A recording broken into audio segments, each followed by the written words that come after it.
Good morning. आज आपण पायथागोरसचा सिद्धांत हा उपघटक सुरू करणार आहोत. आता पायथागोरसचा सिद्धांत याचं पहिल्यांदा आपण स्टेटमेंट पाहूया.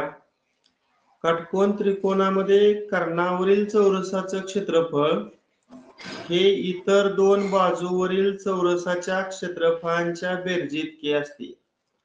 आता सर्वांना माहित आहे चौरसाचं क्षेत्रफळ म्हणजे बाजूचा वर्ग. चौरसावरील कर्णावरील चौरसाचं क्षेत्रफळ, आता इथं कर्णावरील चौरस काय आहे बी, म्हणजे इथं चौरसावरील कर्णावरील चौरसाचं क्षेत्रफळ म्हणजे कर्णाचं क्षेत्रफळ इथं बी वर्ग येणार आहे. हे इतर दोन बाजूवरील चौरसाच्या क्षेत्रफळाच्या बेरजेइतकं असतं. मग ए बी या बाजूवरील चौरसाचं क्षेत्रफळ, इथं जर बाजू सी धरली तर इथं सी वर्ग होणार.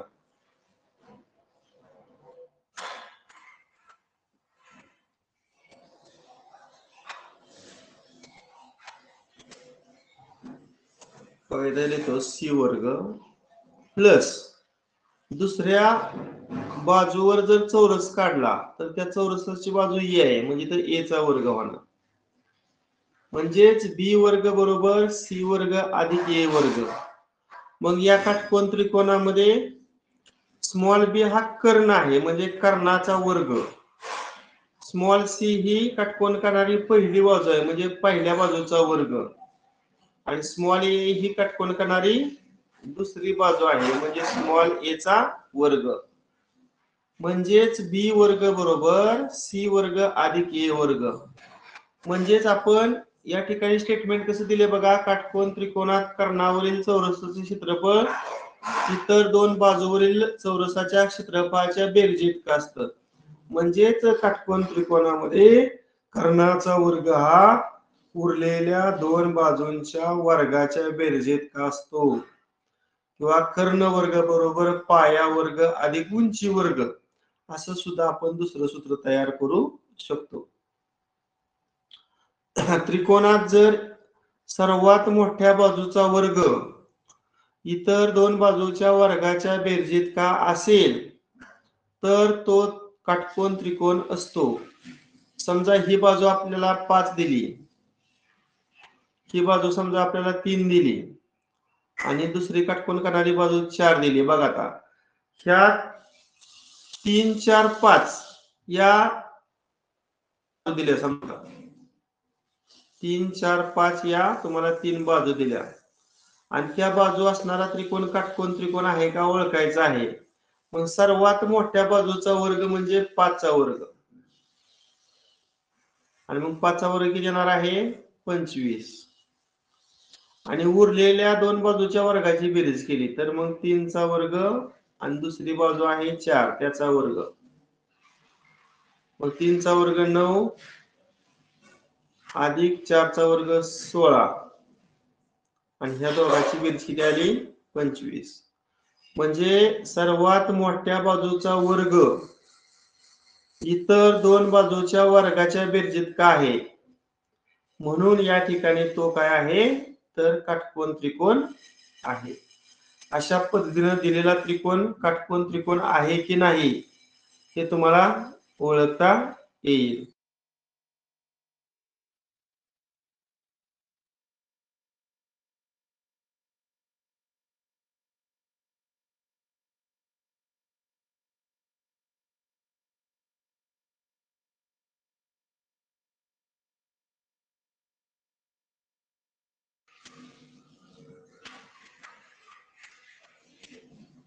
तिसरं पहा, काटकोन त्रिकोणाच्या बाजूंच्या लांबीदर्शक संख्यांच्या गटास पायथागोरसचं त्रिकूट म्हणतात. आता आपण पाहिलं काटकोन त्रिकोणाच्या काटकोन करणाऱ्या बाजू जर 3 आणि 4 असतील तर कर्ण 5 असतो. म्हणजे 3, 4, 5 या त्रिकोणाच्या 3 ज्या बाजूंची लांबी आहे, ही लांबी दर्शवणारा जो संख्यांचा गट आहे, या गटाला आपण पायथागोरसचं त्रिकूट असं म्हणतो. आता या त्रिकुटावरून दुसरं त्रिकूट बघा कसं तयार केलं आहे. त्या प्रत्येक संख्येला 2 न गुणलेला आहे. म्हणजे 3 दुनी 6, 4 दुनी 8 आणि 5 दुनी 10. एक आपण वेगळा तास पायथागोरसच्या त्रिकुटासाठी घेतला होता. त्याची आज पुन्हा एकदा रिव्हिजन होते बघा. आता तिप्पट करा. 3 त्रिक 9, 4 त्रिक 12 आणि 5 त्रिक 15. हे सुद्धा पायथागोरस. तर 3, 4, 5 ची चौपट करा. 3 चौक 12, 4 चौक 16 आणि 5 चौक 20. त्यानंतर 5 पट करा. 3 5 15, 4 5 20 आणि 5 5 25. ही सर्व पायथागोरसचे त्रिकूट आहेत बघा. 3, 4, 5 या त्रिकुटावरून आपण अनेक प्रकारची पायथागोरसची त्रिकूट तयार करू शकतो. आता हा पायथागोरसचं त्रिकूट तयार करण्याचा पहिला प्रकार आता सांगितला बघा. एक पट केली 3, 4, 5, दुप्पट केली 6, 8, 10, 3 पट केली की 9, 12, 15 आणि 4 पट केली की 12, 16 आणि 20. पायथागोरसच्या त्रिकुटाचा हा पहिला प्रकार आहे. आता दुसरा प्रकार पहा. 3, 4, 5 डॉट डॉट डॉट या ज्या विषम संख्या आहेत, या विषम संख्यापासून पायथागोरसचं त्रिकूट कसं मिळवायचं पहा. हे पण झालेलं आहे. आता 3 या संख्येपासून होणारा जर त्रिकूट पाहायचा असेल बघा, पहिल्यांदा काय करायचं, 3 चा वर्ग करायचा. मग तो 3 चा वर्ग किती येतो? 9 येतो. आणि 9 कुठल्या दोन क्रमवार संख्यांची बेरीज आहे तर 4 आणि 5. मग मी 9च्या पुढे 4 अधिक 5 असं देतो. बघा इथे टेस्ट करून दिले त्याने. 3 चा वर्ग किती दिलाय? 9. आणि 9 ही कोणाची बेरीज आहे? 4 आणि 5 ची. मग 4 आणि 5 या काय आहेत तर लगतच्या संख्या आहेत. म्हणून या ठिकाणी 3, 4, 5 हे काय आहे तर पायथागोरसचं त्रिकूट आहे. आता 3 या विषम संख्येपासून होणारं त्रिकूट आपण पाहिलं. आता 5. आता बघा पुढची विषम संख्या 5. 5 चा वर्ग किती? 25. बघा मी पुन्हा एकदा इथे लिहितो. 5 चा वर्ग किती? 25. मग 25 कुठल्या दोन लगतच्या संख्यांची बेरीज आहे तर 25 ही 12 आणि 13 या लगतच्या संख्यांची काय आहे? बेरीज आहे. म्हणजे 5, 12 आणि 13 हे पुढचं पायथागोरसचं काय झालं? त्रिकूट झालं. तसंच बघा 7 येणार. मग 7 चा वर्ग तुम्ही घेतला तर किती येणार? 7 30 49. 49 कुठल्या दोन लगतच्या संख्यांची बेरीज आहे तर 24 आणि 25 ची बेरीज आहे. मग पुढचं त्रिकूट बनवताना विषम संख्या 7 आणि लगतच्या संख्यांची बेरीज 25, 24 आणि 25. बघा इथं 7, 24, 25. असे तुम्ही पुढच्या सुद्धा अनेक विषम संख्येपासून त्रिकूट बनवू शकता. आणि शेवटचा प्रकार आपण पाहिला होता 3, 4, 5 या त्रिकुटामध्ये 3 आणि 4 या संख्यांची अदलाबदल करूया. म्हणजे 4, 3, 5 हे त्रिकूट घेऊया. आधी तर काय केलं, 4 या संख्येला 2 न गुणलं पहा. पुन्हा मिळणाऱ्या गुणाकाराला 2 न गुण. आता इथे मी बाजूला कच्चं काम करून दाखवतो. 4 या संख्येला 2 न गुणलं तर गुणाकार किती आला? 8 आला. 8 ही एक संख्या आपण विचारात घ्यायची. पुन्हा 8 या संख्येची दुप्पट करायची. पुन्हा 8 आणि 2 चा गुणाकार आला 16. आणि मग 16तून 1 वजा केलं की 15 येणार. आणि 16त 1 मिळवलं की 17 येणार. मग त्रिकुटामध्ये हे 15 1 येणार आणि हे 17 1 येणार. म्हणजे या ठिकाणी कुठलं त्रिकूट बनलं? 8, 15, 17. कोणतं बनलं? 8, 15, 17. हे बघा इथं आहे 8, 15, 17. असे आपण अनेक प्रकारचे त्रिकुट तयार करू शकतो. आता बघा महत्वाचे काही सूत्र आहेत. चौरसाचा कर्ण हा चौरसाच्या बाजूच्या वर्गमुळात 2 पट असतो.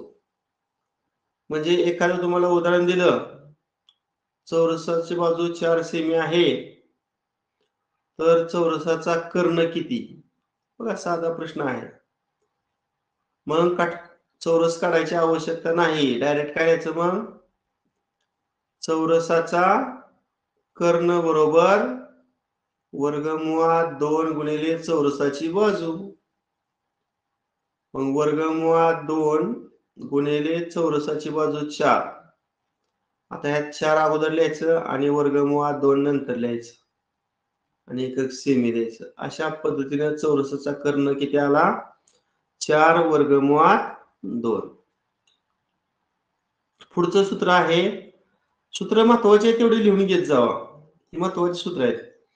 चौरसाचं क्षेत्रफळ बरोबर बाजूचा वर्ग. समजा बाजू आपण ए मानली तर ए चा वर्ग. याच्यावर प्रश्न कसा येतो बघा.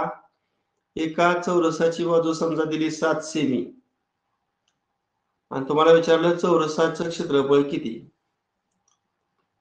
चौरसाचं क्षेत्रफळ किती, तर सरळ तुम्ही सूत्र वापरायचं बाजूचा वर्ग. मग बाजू दिली 7, 7 चा वर्ग आणि 7 चा वर्ग किती? 49. बाजू जर सेमी मध्ये असेल तर क्षेत्रफळाचे काय असतं?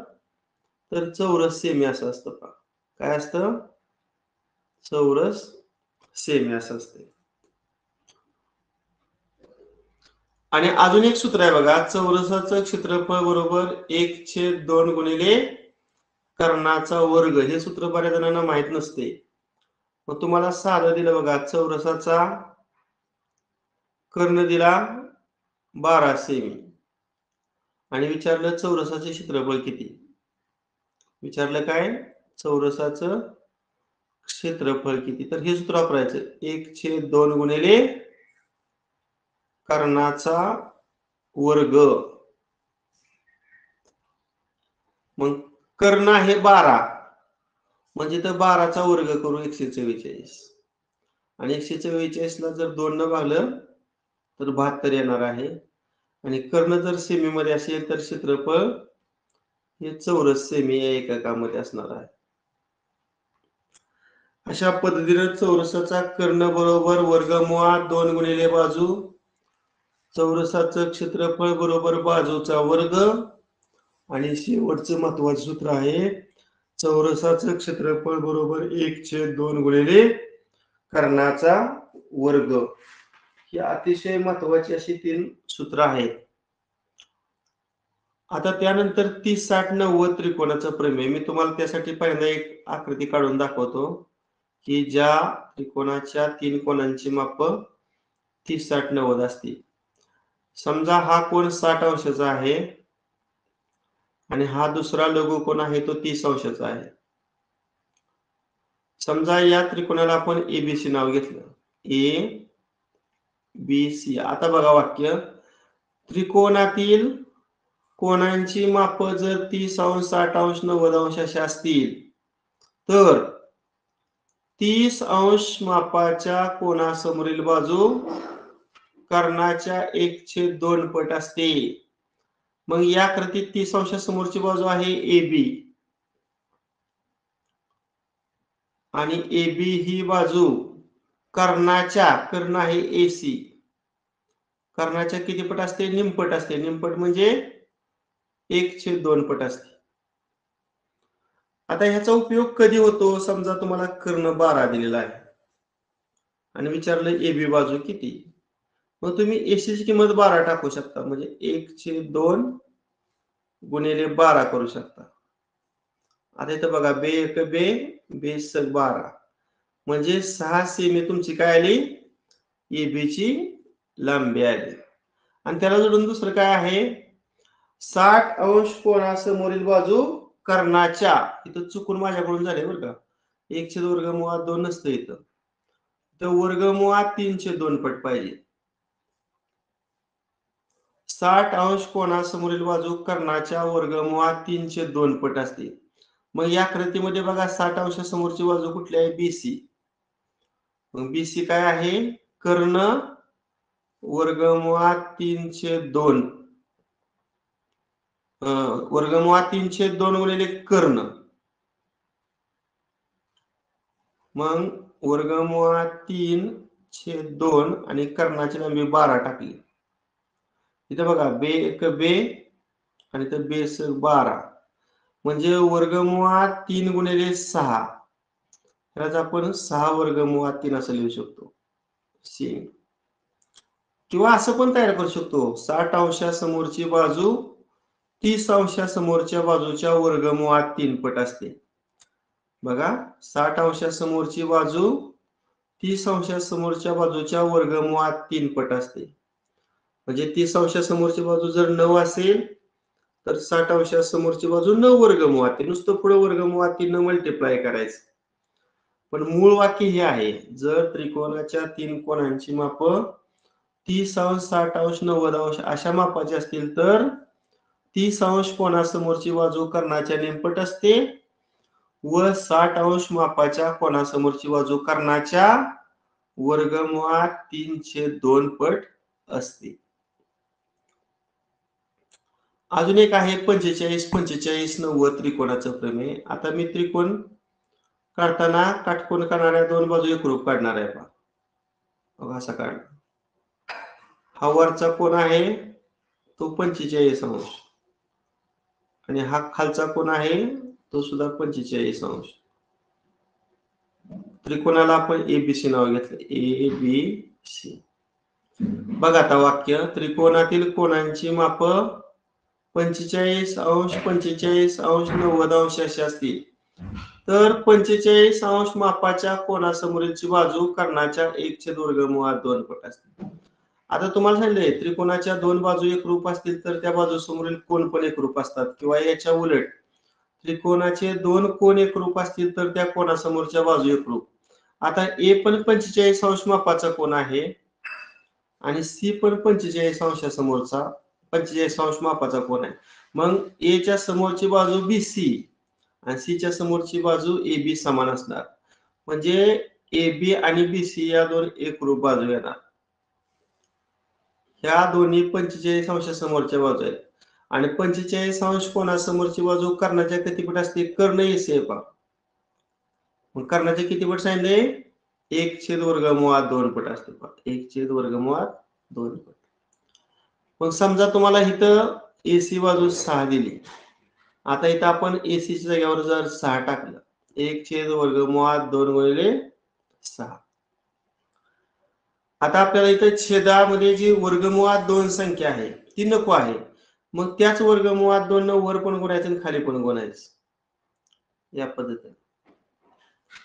मग वरचा गुणाकार आला 6/2 आणि खालचा गुणाकार वर्गमुळात 2 गुणिले वर्गमुळात 2 वर्गमुळात 4 आणि 4चा वर्गमूळ 2 आणि पुन्हा या 6ला 2 ने जर भागलं तर 3 येते आणि पुढे वर्गमुळात 2. अशा पद्धतीनं 45 अंशासमोरच्या ज्या AB आणि BC बाजू आहेत त्यांची लांबी आली 3/2 अशी. आता हा झाला सगळा आपला थेरॉटिकल म्हणजे बेसिक भाग. आता आपण प्रत्यक्ष नमुना उदाहरण सोडवायला घेतोय.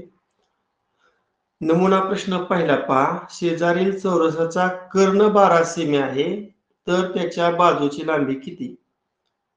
आता मगाशीच आपलं सूत्र झाले, चौरसाची बाजू विचारलेली आहे. आता सूत्र बघा, मगाशी आपण घेतलेलं होतं. कोणतं सूत्र घेतलेलं होतं? चौरसाचा कर्ण बरोबर वर्गमुळात 2 गुणिले बाजू. तरी तुम्ही चौरसाचा कर्ण बरोबर वर्गमुळात 2 गुणिले चौरसाची बाजू. आता इथं आपण उलट घेऊया, दुसरं सूत्र तयार करूया. चौरसाची लिहून घ्या वाटल्यास, चौरसाची बाजू बरोबर आता वर्गमुळात 2 तिकडे गेल्यावर छेदात जाणार म्हणजे 1/2 गुणिले चौरसाचा कर्ण. हे सूत्र फार महत्वाचं आहे. चौरसाची बाजू बरोबर 1/2 गुणिले कर्ण. 1/2 गुणिले कर्ण. मग 1/2. आता कर्ण तुम्हाला 12 दिलेला आहे, मग इथं मी 12 लिहितो. म्हणजे याचं उत्तर काय आलं? 12/2 आलं. अंशाचा गुणाकार 12 आणि छेदामध्ये वर्गमुळात 2. आता पर्याय माझ्याकडून द्यायचं चुकून राहिलेलं आहे, पण पर्याय हा कुठेही दिसत नाही, कारण छेदामध्ये वर्गमुळात 2 ही अपरिमेय संख्या आहे. त्याचं परिमेयीकरण करायचं असतं, म्हणजे छेदामध्ये जी वर्गमुळात 2 आहे त्यानं वर खाली गुणायचं. मागाशी सांगितलं होतं. मग वर पण वर्गमुळात 2 न गुणूया आणि खाली पण वर्गमुळात 2 न गुणूया. मग वरचा गुणाकार आला बघा 12/2 आणि खालचा गुणाकार बघा वर्गमुळात 2 गुणिले वर्गमुळात 2. तर 2 उत्तर येणार आहे. 2 आणि मग 12ला जर 2 न भागलं तर 6 येणार आणि पुढे वर्गमुळात 2. अशा पद्धतीनं चौरसाच्या बाजूची लांबी काय आली? 6/2 सेंटीमीटर आहे. हा पर्याय आहे. पुढील पैकी कोणता संख्या समूह पायथागोरसचं त्रिकूट नाही? असा प्रश्न आहे पहा.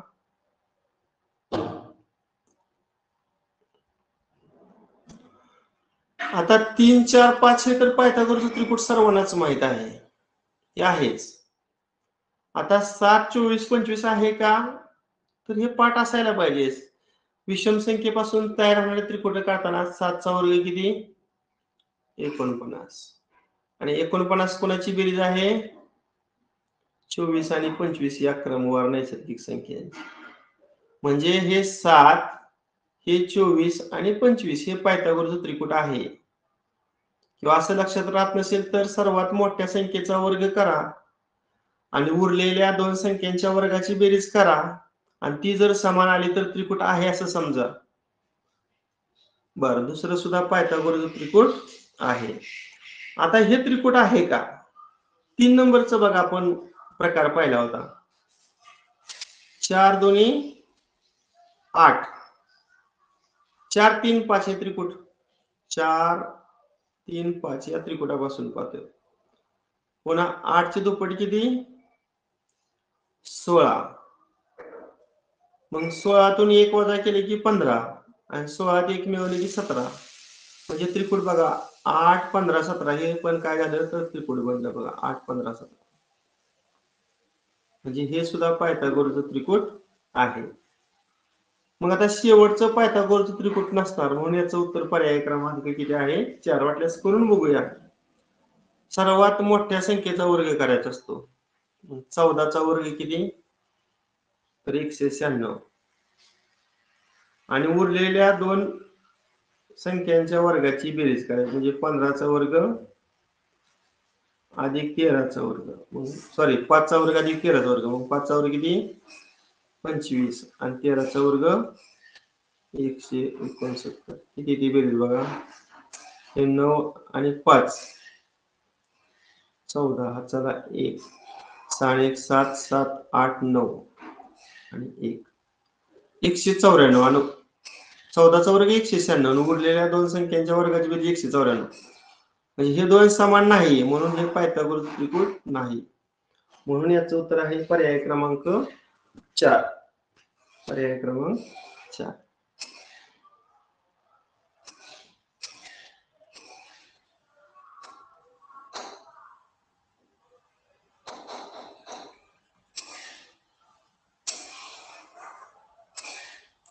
हा, आता पुढचा प्रश्न पहा. वीज पुरवठा करण्यासाठी 2 खांब सपाट जमिनीवर उभे केले. पहिला खांब AB आहे आणि दुसरा जो खांब आहे तो DC आहे. आता पहिल्या खांबाची उंची 20 मीटर घेतलेली आहे, पाहिजे 20 मीटर. आणि दुसऱ्या खांबाची उंची बघा त्यापेक्षा जास्त 28 मीटर घेतलेली आहे, पाहिजे 28 मीटर. 2 खांबामधील अंतर 15 मीटर खाली दिलेलं आहे. तर त्यांची वरील टोके, पहिल्या खांबाचं वरचं टोक ए आणि दुसऱ्या खांबाचं वरचं टोक डी, ही दोन टोक परस्परांना जोडण्यासाठी कमीत कमी किती मीटर तार लागेल? म्हणजे आपल्याला या आकृतीमध्ये एडीची किंमत काढायची आहे. काय काढायचं आहे? एडीची किंमत काढायची आहे. आता पहा, ए बी सी डी हा काय आहे? आयत आहे आणि आयताच्या समोरासमोर बाजू समान असतात. म्हणून AB जर 20 असेल तर EC सुद्धा किती असेल? 20 असेल. किंवा खालची बाजू BC जर 15 असेल तर वरची AE सुद्धा 15. आता DC 28 दिलाय, मग 28 मधून 20 वजा केलं तर वरचा DE बघा 8 येते. आता DEA हा काटकोन त्रिकोण तयार झाला आणि तिथं जर तुम्ही पायथागोरसचा सिद्धांत वापरला तर आपल्याला कर्ण निघेल. आता 8, 15 आणि त्या जोडीला तिसरी संख्या कोणती? पायथागोरचं त्रिकोण जर पाठ असेल तर लक्ष देईल. मग अशी होतं बघा, 8, 15, 17 असं काय होतं बघा. 4, 3, 5 पासून होणारा त्रिकोण नाही का? 4 दोन्ही 8, पुन्हा आपण 8 ची दुप्पट केली होती बघा. 8 दोन्ही 16 आणि 16तनं 1 वजा केले की 15 आणि 16त 1 मिळवले की 17. म्हणजे 8, 15 आणि 17 हे त्रिकोण असतं. 8, 15 आणि 17. मग 8 दिले 15 दिले म्हणजे कर्ण साहजिकच किती असणार आहे? 17 मीटर. म्हणजे त्या खांबाची वरची दोन टोक परस्परांना जोडण्यासाठी कमीत कमी 17 मीटर लांबीची तार लागेल. म्हणजे याचं उत्तर पर्याय क्रमांक 4 हे आहे. आदेश आपल्या घराच्या उत्तरेकडे 200 मीटर चालत गेला. आता इथं मी पहिल्यांदा दिशा चक्र काढतो. एक साधं पहा, दिशा चक्र आहे. आता याच्यामध्ये कुठं उपदिशा दिसतच नाहीत, त्यामुळे मुख्य दिशा लिहितो. उत्तर, पुन्हा पूर्व, दक्षिण आणि इकडं पश्चिम. हा, आता पहा, आदेश आपल्या घराच्या उत्तरेकडे, समजा मी इथं आदेश दाखवतो बघा. ए या ठिकाणी आदेश आहे.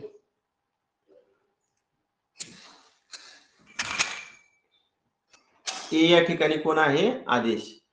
आदेश आपल्या घराच्या उत्तरेकडे 200 मीटर चालत गेला. उत्तरेकडे म्हणजे वर. आता मी अंदाजे दाखवतो इथं. इथं 200 लिहितो. उत्तरेकडे 200 मीटर चालत गेला. नंतर काटकोनात पश्चिमेकडे वळला. पश्चिमेकडे म्हणजे डावीकडं. आणि डावीकडे तो 150 मीटर गेला. आता डावीकडं साधारणतः हे 150 आपण दाखवूया. डावीकडे 150. पुन्हा काटकोनात वन उत्तरेकडे 300. आता उत्तरेकडे म्हणजे वर पुन्हा 300 गेला. आता हे अंतर मी 300 दाखवतो. थोड्या वेळानं काटकोनात वन पुन्हा पश्चिमेकडे 150. पश्चिमेकडे म्हणजे डावीकडे पुन्हा 150 आला.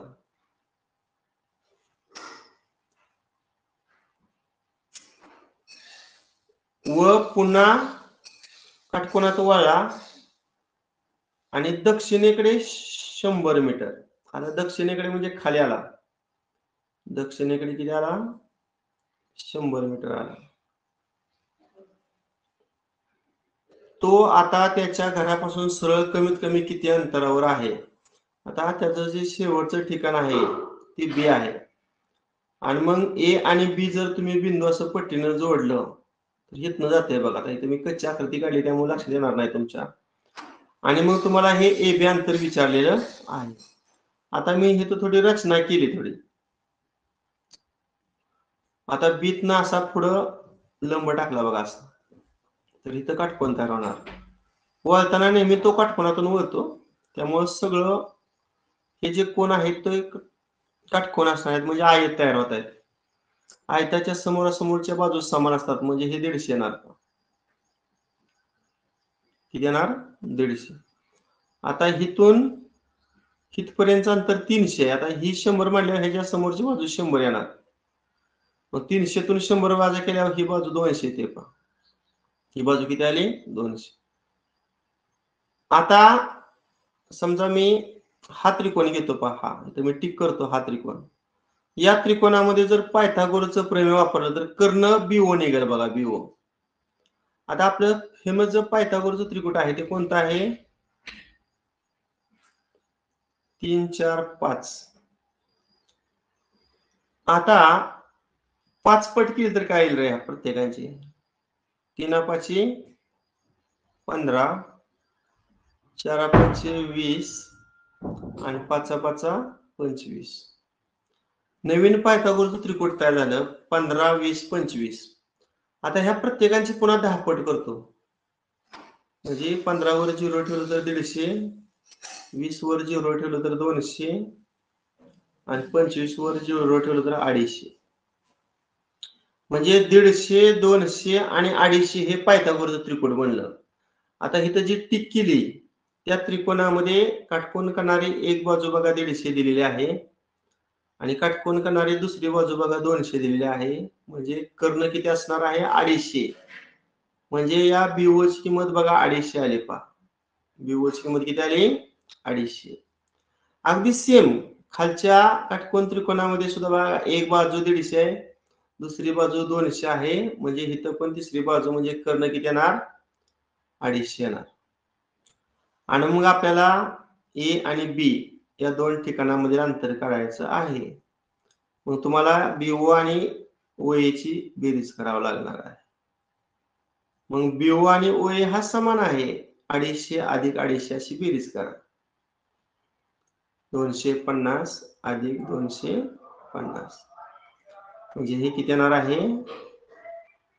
500 मीटर. म्हणजे याचं उत्तर पर्याय क्रमांक 3. पर्याय क्रमांक 3. आता हा अतिशय महत्वाचा प्रश्न आहे, बऱ्याच वेळा परीक्षेला विचारलेला प्रश्न आहे. एका काटकोन त्रिकोणाच्या काटकोन करणाऱ्या बाजूंची लांबी 5 सेमी व 12 सेमी आहे, तर त्या त्रिकोणाच्या परिवर्तुळाची त्रिज्या म्हणजे काय? हे गणित समजण्यासाठी तुम्हाला परिवर्तुळ म्हणजे काय हे माहित असायला हवं. जे वर्तुळ त्रिकोणाच्या तिन्ही शिरोबिंदूतून जातं त्याला परिवर्तुळ म्हणायचं. परिवर्तुळ काढण्यासाठी त्रिकोणाच्या बाजूंचे लंबदुभाजक काढावे लागतात आणि ते लंबदुभाजक परस्परांना ज्या बिंदूमध्ये छेदतात तो बिंदू केंद्र बिंदू घेऊन या ठिकाणी वर्तुळ काढावं लागतं, त्याला आपण परिवर्तुळ म्हणतो. आता तुम्हाला मी वर्तुळ अगोदर काढून दिलेलं आहे, परीक्षेला काढून दिलेलं नसतं बघा. आता या ठिकाणी परिवर्तुळाचा जो कर्ण आहे, हे जे परिवर्तुळ आहे ह्या परिवर्तुळाचा जो व्यास आहे तो एसी आहे. व्यास काय आहे? एसी. आणि एसी ही त्या काटकोन त्रिकोणाचा कर्ण दाखवला येतो. कारण जेव्हा काटकोन त्रिकोण असतो बघा, हा बी कोण काटकोन आहे म्हणजे कंस एबीसी हे अर्धवर्तुळ आहे आणि अर्धवर्तुळातील अंतरित कोन काटकोन असतो. त्यामुळं परिवर्तुळात आंतरलिखित जर त्रिकोण असेल तर या ठिकाणी त्या वर्तुळाचा व्यास त्या काटकोन त्रिकोणाचा कर्ण दाखवायचा आणि मग त्या अर्धवर्तुळातील आंतरलिखित कोन काटकोन असतो, म्हणून बी कोन काटकोन आहे. आणि मग पहिली बाजू 12 सेमी आहे आणि दुसरी बाजू 5 आहे. मग आपण 5 चा वर्ग करूया 25 आणि 25 कोणाची बेरीज आहे तर 12 आणि 13 ची. म्हणजे त्रिकोण कुठलं बनलं? 5 12 13. कोणतं बनलं? 5 12 13. म्हणजे एक बाजू जर 5 असेल दुसरी बाजू जर 12 असेल तर कर्ण किती असेल तर 13 असेल. अशा पद्धतीनं एसी या कर्णाची लांबी किती आली? 13 सेमी आली. आणि एसी हा त्या वर्तुळाचा काय आहे? व्यास आहे. मग व्यास 13 सेमी आला. आणि आपल्याला विचारली त्रिज्या, रेडियस. मग त्रिज्या ही व्यासाची निम्मी असते. 13 ची निम्मी किती येणार? बेस 12 आणि बे पंचे 10. 6.5 सेमी, म्हणजे याचं उत्तर पर्याय क्रमांक 1 हे आहे. अशा पद्धतीने आपली नमुना 5 उदाहरणं झालेली आहेत. आता आपण स्वाध्याय 7.1 ला सुरुवात करत आहोत. ज्या समभुज त्रिकोणाची बाजू 12 सेमी आहे त्याची उंची काढा. आता सर्वांनी काय करायचं, एक सूत्र लिहा इथं, किंवा तुम्हाला जर काढून दाखवलं बघा डायग्राम, ही उंची आहे समजा, हा समभुज त्रिकोण मी काढतो इथं.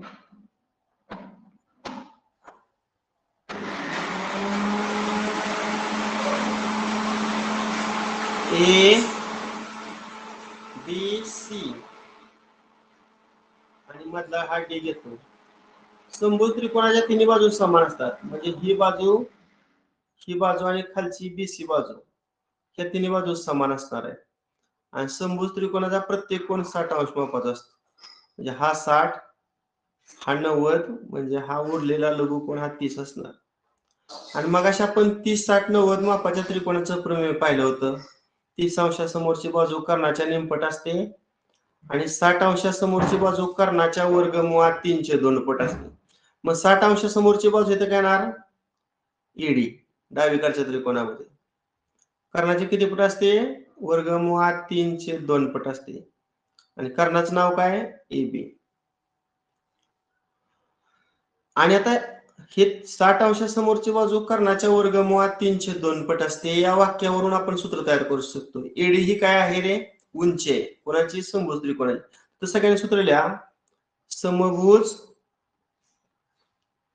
त्रिकोणाची उंची, समभुज त्रिकोणाची उंची बरोबर वर्गमुळात 3/2 गुणिले बाजू. समभुज त्रिकोणाची उंची बरोबर वर्गमुळात 3/2 गुणिले बाजू. आता इथं तुम्हाला बघा बाजू 12 दिलेली आहे, इथं मी उजव्या साईडला टाकतो किंमत. वर्गमुळात 3/2 गुणिले 12, बघा बे 12, मग वर्गमुळात 3 गुणिले 6, मग मी अगोदर 6 लिहितो आणि पुन्हा वर्गमुळात 3 लिहितो, 1 सेमी. अशा पद्धतीनं त्या समभुज त्रिकोणाची उंची आली 6 वर्गमुळात 3, म्हणजे पर्याय क्रमांक 3. पण इथं तुम्हाला सांगितले 2 अचूक पर्याय निवडा. अजून एक उत्तर. आता 6 म्हणजे कोणाचं वर्गमूळ असतं, 6चा वर्ग 36चं वर्गमूळ असणार, म्हणजे वर्गमुळात 36 गुणिले वर्गमुळात 3 आणि मग आतला गुणाकार 36 आणि 3चा गुणाकार करू, 3 × 18, चला 1, 3 × 9, 1, 10, म्हणजे वर्गमुळात 108 सेमी हे सुद्धा उत्तर आहे. म्हणून याचं उत्तर पर्याय क्रमांक 4 सुद्धा आहे. म्हणजे याचं उत्तर पर्याय क्रमांक 3 व पर्याय क्रमांक 4 अशी दोन उत्तर आहेत. एका चौरसाच्या कर्णाची लांबी 8 वर्गमुळात 2 सेमी आहे, तर परिमिती किती. पहिल्यांदा आपण बाजू काढूया. आता तुम्हाला चौरसाची बाजू आणि चौरसाचा कर्ण यातलं सूत्र सांगितले बघा. चौरसाची बाजू बरोबर काय सांगितले, 1/2 गुणिले चौरसाचा कर्ण. मग आपण कर्णाची किंमत टाकूया.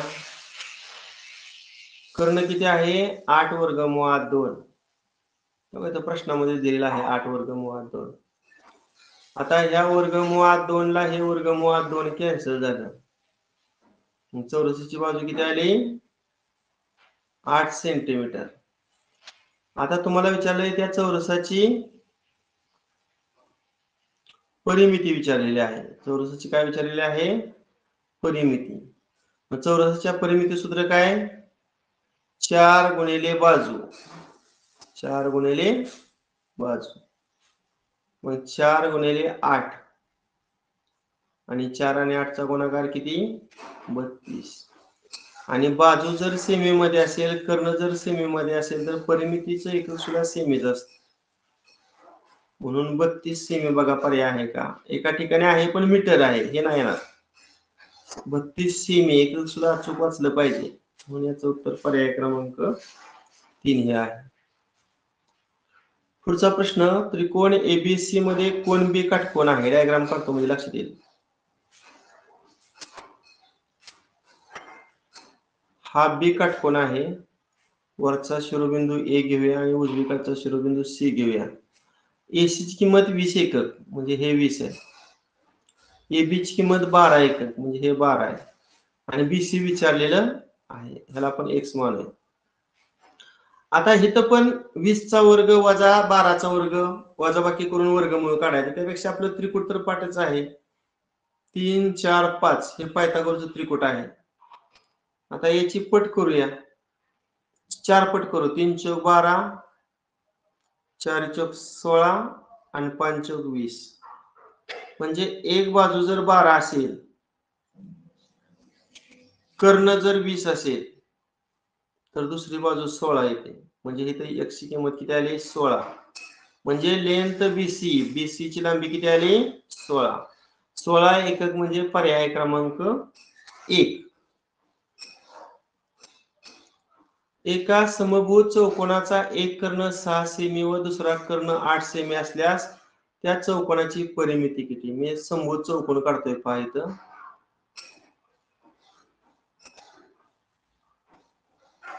आता हा त्या समभुज चौकोनाचा लहान कर्ण आहे आणि हा काय आहे? मोठा कर्ण आहे. समजा या समभुज चौकोनाला ए बी सी डी असं नाव दिलं. आता ओ हा त्या कर्णांचा छेदनबिंदू आला. इथं काटकोन, समभुज चौकोनाचे कर्ण परस्परांचे लंब दुभाजक असतात. लंब असतो म्हणून इथं काटकोन झाला.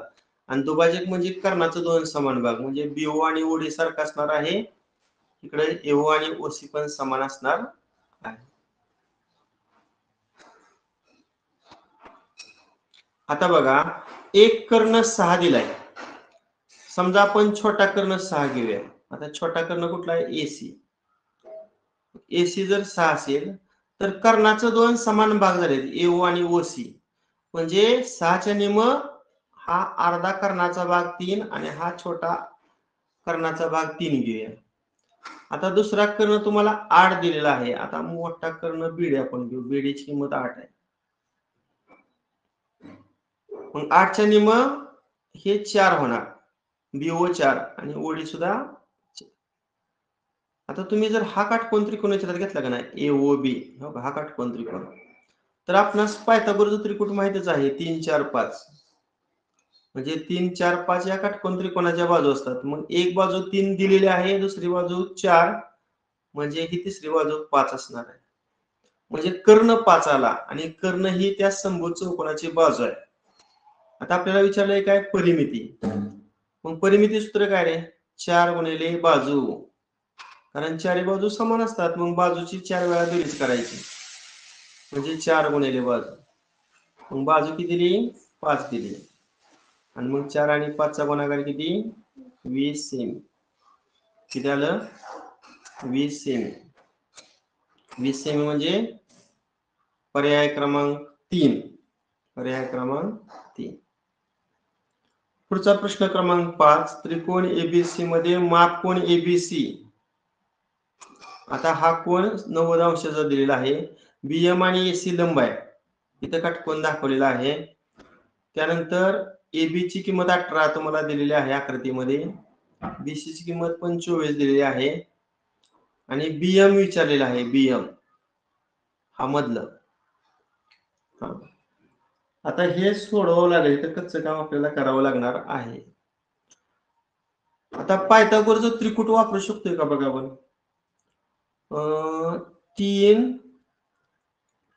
4 आणि 5 हे त्रिकूट आहे ना. आता 6 पट करा. 3 सक 18, 4 सक 24 आणि 5 सक 30. म्हणजे 18 24 30 हे सुद्धा पायथागोरसचं त्रिकूट आहे. मग एबीसी ची पहिली काटकोन करणारी बाजू 18 असेल, दुसरी काटकोन करणारी बाजू 24 असेल, तर हा कर्ण किती असणार आहे? 30. बघा, हा कर्ण किती असणार आहे? 30. त्यातली मी ही बाजू x घेतली, तर ही एमसी बाजू किती येणार? 30 वजा x येणार. काय येणार? 30 वजा x. आता आपल्याला काढायचा आहे तो BM काढायचा आहे. आता BM काढण्यासाठी आपल्याला पहिल्यांदा x ची किंमत काढायला लागेल. आता x ची किंमत कशी काढायची बघा. x आणि 30 वजा x लक्षात ठेवा. हे आपण x घेतलं होतं आणि कर्ण 30 काढला होता. 30 मधून x वजा केलं की हे MC काय आलं 30 वजा x. समजा आपण या त्रिकोणामध्ये पायथागोरसचा थेरम वापरला तर काय येणार आहे इथं BM चा वर्ग बरोबर कर्णाचा वर्ग वजा काटकोन करणाऱ्या एका बाजूचा वर्ग असे येणार. आता या त्रिकोणामध्ये जर तुम्ही पायथागोरसचा सिद्धांत वापरला तर काय येणार BM चा वर्ग बरोबर कर्ण वर्ग म्हणजे 24 चा वर्ग वजा काटकोन करणाऱ्या एका बाजूचा वर्ग म्हणजे 30 वजा x चा वर्ग. आता दोघांची डावी बाजू समान आहे म्हणून उजवी बाजू समान, म्हणून 18 चा वर्ग वजा x चा वर्ग बरोबर 24 चा वर्ग वजा, आता ह्याचा विस्तार मी कंसात देतो, a वजा b कंसाचा वर्ग नाही का, a वर्ग वजा 2ab अधिक b वर्ग, मग 30 चा वर्ग 900 वजा 30x ची दुप्पट 60x अधिक दुसऱ्या पदाचा वर्ग म्हणजे x चा वर्ग. मग आता इथं 18 चा वर्ग 324 वजा x वर्ग आणि 24 चा वर्ग 576. आता बाहेर वजा असल्यामुळे आतली सगळी चिन्ह बदलू. 900 चा वजा 900 वजा 60x च काय होणार अधिक 60x आणि अधिक x वर्ग काय होणार वजा x वर्ग. आता ह्या वजा x वर्गाला हे वजा x वर्ग कॅन्सल झाले. आता इथं 324 आहे. आता इथं 900 तून 576 वजा करू. 900 मधून 576 वजा केलं तर मला वाटते किती वजा किती करून बघा. 900 वजा 576 एकच मिनिट.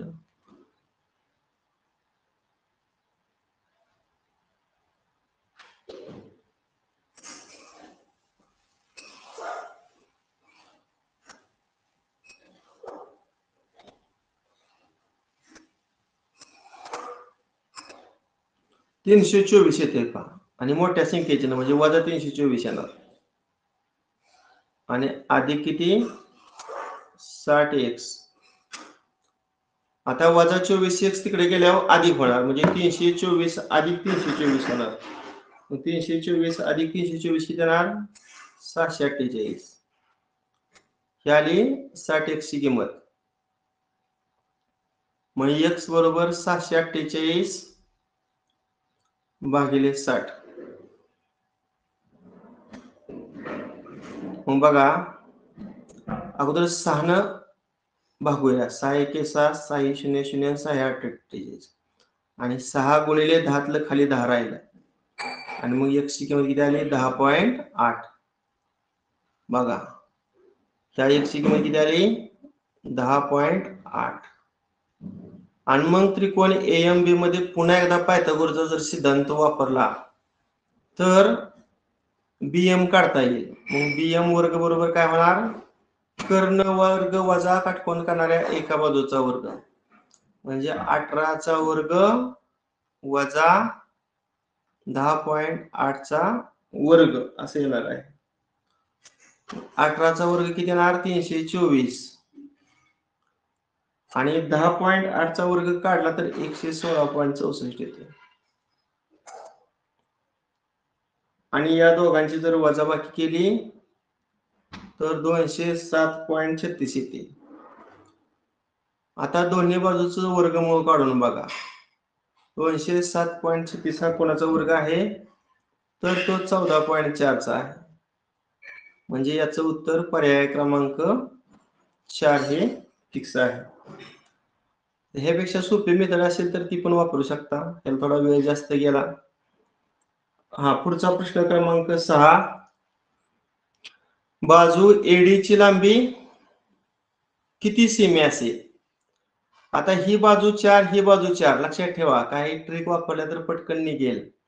मग दोन बाजू समान आहेत म्हणजे हा कोन 45 असणार आहे आणि हा कोन 45 असणार आहे. आणि आपण एक प्रमेय पाहिले, 45 अंशासमोरची बाजू कर्णाच्या वर्गमुळात कर्णाच्या 1/वर्गमुळात 2 पट असते. याच्या उलट कर्ण 45 अंशासमोरच्या बाजूच्या वर्गमुळात 2 पट असतो. मग या क्लुप्तीनुसार कर्ण 4/2 येणार आहे. मग हे 4/2 असेल तर ह्या बाजूला सारखी खूण आहे म्हणजे हे पण 4/2 येणार. किती येणार? 4/2 येणार आहे. आणि मग एडीसी या काटकोन त्रिकोणात जर पायथागोरसचा सिद्धांत वापरला तर एडी हा कर्ण आहे. काटकोन त्रिकोणात कर्णाचा वर्ग हा उरलेल्या दोन बाजूच्या वर्गाच्या बेरजीइतका असतो. मग पहिली काटकोन करणारी बाजू 4/2 त्याचा वर्ग आणि दुसरी काटकोन करणारी बाजू सुद्धा 4/2 त्याचा वर्ग. आता 4चा वर्ग 16 आणि वर्गमुळात 2चा वर्ग 2. 16 आणि 2चा गुणाकार 32. तसंच इकडे सुद्धा 32 आणि 32 आणि 32 ची बेरीज 64 आणि मग 64चं वर्गमूळ किती येणार? 8. अशा पद्धतीने एडीची किंमत किती आहे? तर 8 सेमी इतकी आहे.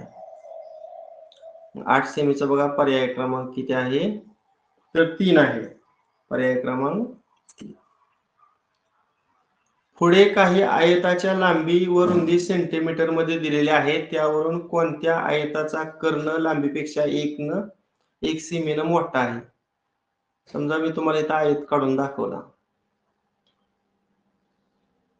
हा आयत आहे. आता आयताचा एक कर्ण काढतो कारण आयताचे कर्ण एकरूप असतात. हा कोण काटकोन दाखवला. या आयताला आपण नेहमीप्रमाणे एबीसीडी नाव देऊया. आता पहा, कोणत्या आयताचा कर्ण लांबीपेक्षा 1 सेमीनं जास्त आहे? आता इथं पर्यावरण सुद्धा आपण हे उत्तर शोधू शकतो. पहा, समजा मी हा कर्ण 24 घेतला. हा किती घेतला? 24 घेतला. आता कर्ण लांबीपेक्षा 1 न जास्त म्हणजे लांबी 1 न कमी. मग लांबी किती घेऊया? समजा मी 23 घेतली. आता बघा,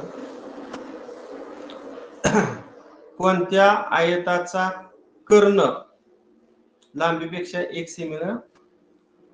आता हे 7 घेतलं. आता हे 7 या विषम संख्येपासून होणारा त्रिकूट काय आहे? 7चा वर्ग 49 ना, आणि 49 कोणाची बेरीज येणार मग? 24 आणि 25. म्हणजे त्रिकूट काय बनलं? 7, 24 आणि 25. एकच मिनिट, आता हे थोडं हे करतो मी. हे ड्रॉप करतो आणि हे ड्रॉप करतो. आता कर्ण मी समजा 25 घेतला. आता मी कर्ण काय घेतला? समजा 25 घेतला आणि लांबी 24 घेतली. आता बघा बरं, आपण तिसरा पर्याय निवडलाय. विचारलंय काय? आयताची लांबी आणि रुंदी. बघा इथे लांबी किती आली? 24 दिली, 24 आणि रुंदी किती आली? त्यांनी दिल्याप्रमाणे 7. म्हणजे लांबी 24 असेल, रुंदी 7 असेल तर कर्ण 25 येतोय. कर्ण किती येतोय? 25. आणि तर बघा, कर्ण लांबीपेक्षा 1 सेमीनं मोठा आहे म्हणजे 25 हे 24 पेक्षा 1 न जास्त आहे. म्हणून याचं उत्तर पर्याय क्रमांक 4 हे आहे. पुढचा प्रश्न पहा. एबीसीडी हा समलंब चौकोन एबी आणि डीसी या दोन समांतर बाजू आहेत. एएम हा डीसी वरचा लंब आहे. बीएन हा सुद्धा डीसी वरचा लंब आहे. एबी ची किंमत तुम्हाला वर 20 दिलेली आहे. बीसी ची किंमत तुम्हाला 13 दिलेली आहे. एनसी ची किंमत 5 दिलेली आहे आणि एडी ची किंमत 15 दिलेली आहे. आणि विचारलंय काय? तर खालची डीसी, खालचा पाया विचारलाय बघा, पूर्ण पाया. आता बघा, हा मधला काय आहे? आयत आहे. आयताच्या समोरासमोरच्या बाजू सारख्या, मग हे 20 असेल तर एमएन पण 20 असेल.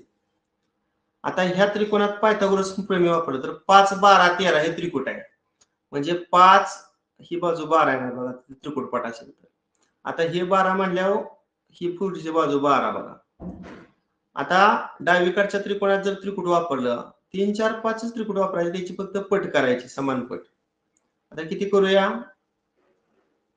4 पट केली तर काय रे 4 पट नाही जमणार ना बरं 3 पट करू 3 त्रिक 9 4 त्रिक 12 आणि 5 त्रिक 15 9 12 15 म्हणजे डीएम 9 आला पहा आणि आपल्याला विचारलाय काय डीसी डीसी म्हणजे कोणाकोणाची बेरीज करावी लागेल डीएम 9 अधिक एमएन एमएन 20 अधिक एनसी 5 मग 20 आणि 9 29 29 आणि 5 34 किती आलं डीसी 34 आलं मग 34 बघा पर्याय क्रमांक किती आहे उत्तर याचं 4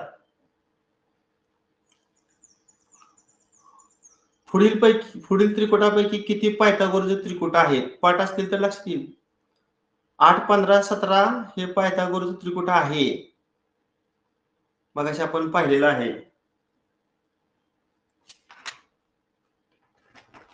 त्यानंतर 13 60 61 हे त्रिकुट नाही 14 48 50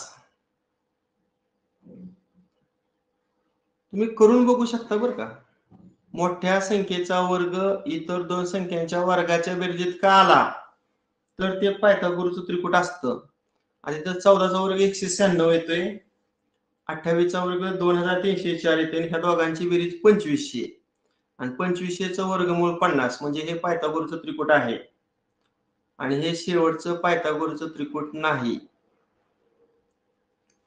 म्हणजे या 4 मध्ये 2 पायथागोरसचे त्रिकुट आहेत 2 म्हणून याचं उत्तर पर्याय क्रमांक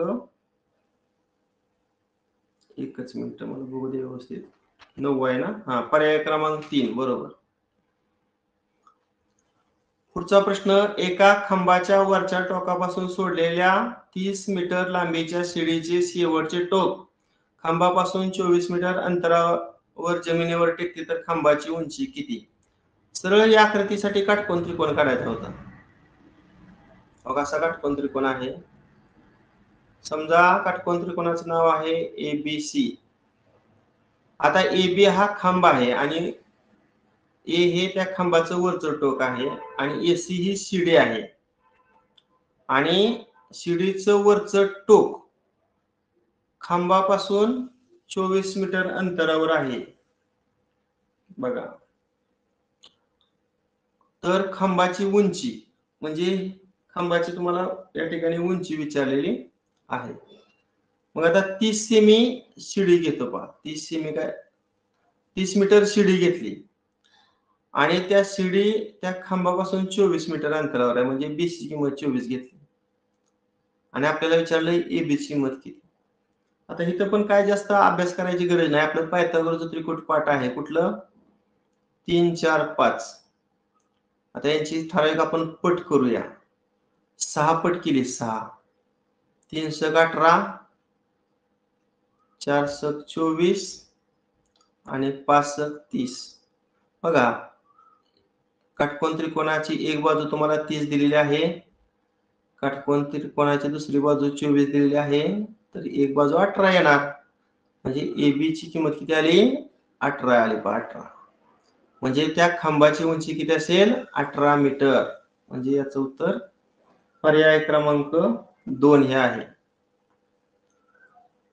आणि शेवटचा प्रश्न आहे पहा सोबतच्या आकृतीमध्ये बी कोणाचं माप 90 अंश आहे एबी ची किंमत 12 आहे एसी ची किंमत 13 आहे एडी ची किंमत 15 आहे तर सीडी किती हे विचारलेलं आहे सीडी आता आपण एबीसी मध्ये जर पायथागोरसचं प्रमेय वापरलं तर बीसी ची किंमत निघणार आहे मग आता 13चा वर्ग वजा 12चा वर्ग करतो मी डायरेक्ट 13चा वर्ग 169 वजा 12चा वर्ग 144 आणि ह्याच वजा बाकी येणार 25 आणि शेवटी 25 चा वर्गमूळ किती येणार तर 5 अशा पद्धतीने या बीसी ची किंमत बघा 5 आली आता एबीडी मध्ये जर पायथागोरसचं प्रमेय वापरलं तर इथं काय करावं लागणार 15चा वर्ग वजा 12चा वर्ग करावा लागणार, त्याचं वर्गमूळ काढावं लागणार. 15चा वर्ग 225, 12चा वर्ग 144 आणि यांची वजाबाकी केली तर 81 येते. आणि या 81चं वर्गमूळ केलं तरी ते किती येते? 9. म्हणजे हे बीडी किती आलं? 9 आलं पहा. आणि मग आपल्याला सीडी काढायची. सीडी बरोबर बीडी वजा बीसी, म्हणजे तर 9 मधून 5 काय करावं लागणार आहे? वजा करावं लागणार आहे, म्हणजे 4 येणार आहे. म्हणून याचं उत्तर पर्याय क्रमांक 2 हे आहे. अशा पद्धतीनं आजच्या तासिकेला आपण पायथागोरसचा सिद्धांत हा उपघटक याच्यावर आधारित थोडी बेसिक माहिती, नमुना 5 उदाहरणे आणि स्वाध्याय 17.1 मध्ये 11 उदाहरणं सोडवलेली आहेत. उद्याच्या तासिकेला आपण स्वाध्याय 17.2 आणि स्वाध्याय 17.3 सोडवूया. आता आजचा घटक थोडा स्पीड मध्ये झाला असेल, कारण सिलेबस फार मोठा आहे आणि आपण सगळी उदाहरणं सोडवून घेतोय. एखाद्याला जर समज नसेल तर तुम्ही व्हिडिओ पुन्हा पाहू शकता, नो प्रॉब्लेम. बऱ्यापैकी विद्यार्थ्यांना समजले का रे हा घटक आजचा? हो. चालेल. ओके, बस करूया. बाय. Bye sir.